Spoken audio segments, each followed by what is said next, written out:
নমস্কার, আপনারা দেখছেন আমার ছোট্ট YouTube channel voice of Anirban. সঙ্গে আমি আপনাদের আপনজন অনির্বাণ চৌধুরী। আজকেও রাত 8টায় চলে এলাম আর একটা গুরুত্বপূর্ণ বিষয় নিয়ে, যে বিষয়টা জনস্বার্থ সংশ্লিষ্ট। আপনারা নিশ্চয়ই থাম্বনেইলে দেখেছেন যে বাস ভাড়া বাড়তে চলেছে। সেই বিষয়টা নিয়েই আপনাদের কাছে এই প্রতিবেদন, এবং এই বাস ভাড়া বাড়ার পেছনে গল্পটা কি সেটাও আপনাদের সামনে খুব সংক্ষেপে তুলে ধরবো। তো তার আগে অনুরোধ, যারা চ্যানেলটাকে সাবস্ক্রাইব করেননি এখনও, অনুগ্রহ করে চ্যানেলটাকে সাবস্ক্রাইব করে এই ধরনের খবর আমাকে করার জন্য সাহস যোগাবেন, এবং সাবস্ক্রাইব করে পাশের বেল আইকনটাকে প্রেস করে অল অপশানটাকে ওপেন রাখবেন, যাতে সর্বাগ্রে আপনি আমার চ্যানেলের নোটিফিকেশানগুলো পান।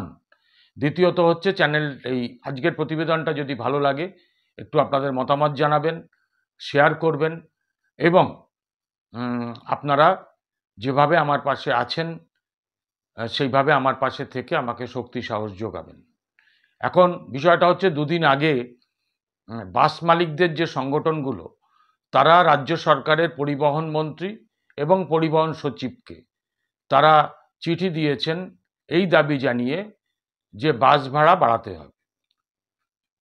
এখন বিষয়টা হচ্ছে যে তারা এই চিঠিতে যে কারণগুলো দেখিয়েছেন, মূলত 3টে কারণ। 1 নম্বর হচ্ছে যে পেট্রোলের দাম, ডিজেলের দাম অত্যাধিক পরিমাণে বেড়ে গেছে। 2 হচ্ছে রক্ষণাবেক্ষণের খরচ তাদের বেড়ে গেছে, এবং 3 নম্বর হচ্ছে পুলিশের ফাইন, সেটাও বেড়ে গেছে। মানে এটা পুলিশের ফাইনের কথা বলছি। আর পুলিশ যে হাত পেতে পয়সা নেয় সেটা তো আছেই, সে কথাটা তারা তো চিঠিতে লিখতে পারেন না। এটা আমরাও দেখি, আমাদের স্বয়ং মুখ্যমন্ত্রী তিনিও দেখেন, তিনিও প্রেসের সামনে জানান যে পুলিশ হাত পেতে পয়সা নেয়। যাই হোক, সে প্রসঙ্গে পরে আসি। এখন যেটা বিষয়, যে এই যে বাস ভাড়া বাড়ানো, এইটার দাবি করার পাশাপাশি হঠাৎ করে গতকাল দেখলাম অবাক কাণ্ড, যে রাজ্য সরকার পেট্রোল এবং ডিজেলের ওপরে 1 টাকা করে ভ্যাট বাড়িয়ে দিয়েছেন, যার ফলে এখন পেট্রোলের দাম লিটার পিছু হলো 104 টাকা 15 পয়সা, আর ডিজেলের দামটা বেড়ে হলো 91 টাকা 16 পয়সা আমাদের রাজ্যে। তো এখন বিষয়টা হচ্ছে যে তাহলে বাস মালিকরা এখন বলার সুযোগ পেয়ে গেল যে এই তো রাজ্য সরকার বাড়িয়ে দিয়েছে পেট্রোলের দাম, ডিজেলের দাম। এমনিতে তো খুব সাম্প্রতিককালে পেট্রোল ডিজেলের দামটা বাড়েনি।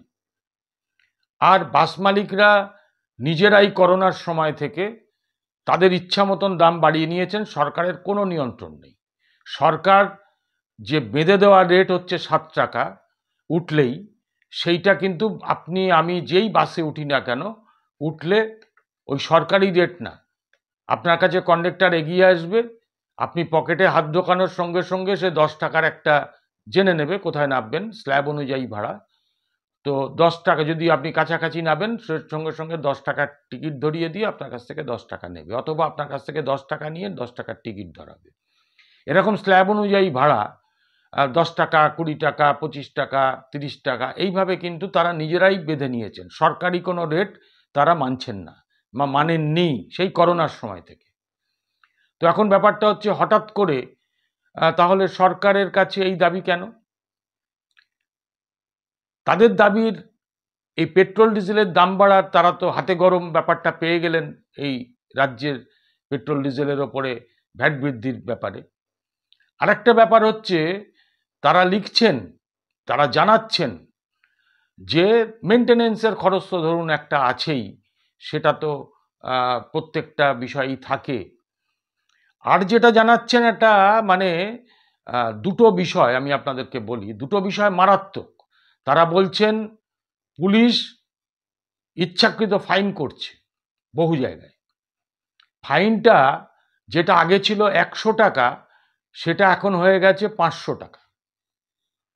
মানে ফাইন শুরু হচ্ছে 500 টাকা দিয়ে, আর যেটা 800 টাকা ছিল ফাইন, সেইটা হয়ে গেছে 5000 টাকা। ভাবতে পারেন। তৃতীয়ত একটা মারাত্মক ব্যাপার, তারা বলছেন যে পলিউশন সার্টিফিকেট নেওয়ার জন্য তাদেরকে খরচ করতে হয় ২,০০০ টাকা থেকে ১০,০০০ টাকা পর্যন্ত। এই কারণে তারা বলছেন যে বাসের ভাড়াটা বাড়াতে হবে। এখন পলিউশন ডিপার্টমেন্ট রাজ্য সরকারের, পুলিশ রাজ্য সরকারের,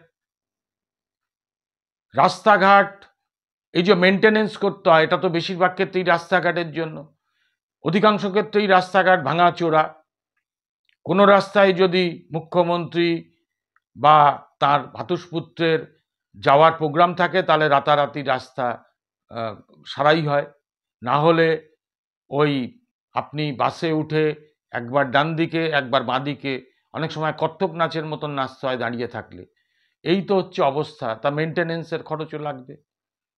তো আমার বক্তব্য হচ্ছে যে এই বিষয়টা যেহেতু করোনার সময় থেকেই ওনারা নিজেদের মতন বাড়িয়ে নিয়েছেন, ৫ টাকারটা ৭ টাকা করে নিয়েছেন, এই ৭ টাকারটা ১০ টাকা করে নিচ্ছেন মিনিমাম ভাড়া, স্ল্যাব অনুযায়ীও বাড়িয়ে দিয়েছেন, তাহলে এখন বাড়ানোর কোনো প্রয়োজন নেই।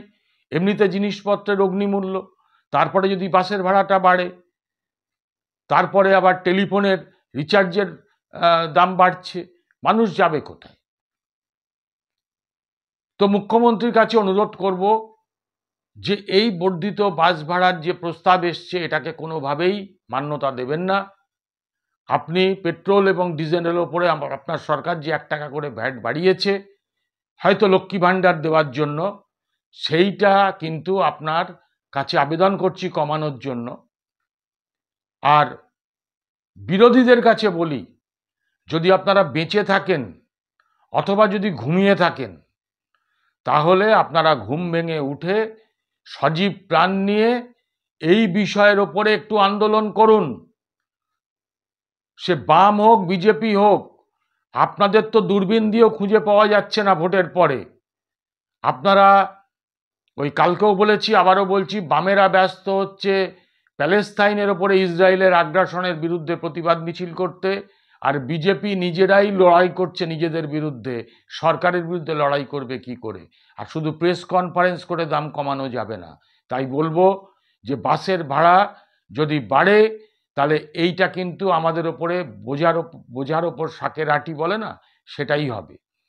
তাই অনুরোধ, এবং বাসের ভাড়া বাড়লে সঙ্গে সঙ্গে টোটোর ভাড়া বাড়বে, অটোর ভাড়া বাড়বে, ভ্যানের ভাড়া বাড়বে, সব কিছুর ভাড়া বাড়বে। তাই অনুরোধ, একজন সাধারণ মানুষ হিসাবে, ইউটিউবার হিসাবে আমরা হুইসেল ব্লোয়ার, তাই সরকারের কাছে অনুরোধ করছি দাম কমানোর জন্য, ভাড়া না বাড়াবার জন্য। বিরোধীদের কাছে অনুরোধ করছি যে আপনারা পথে নামুন। এইটুকুই, আজ কালাবাদ দেখা হবে রাত ৮টায়।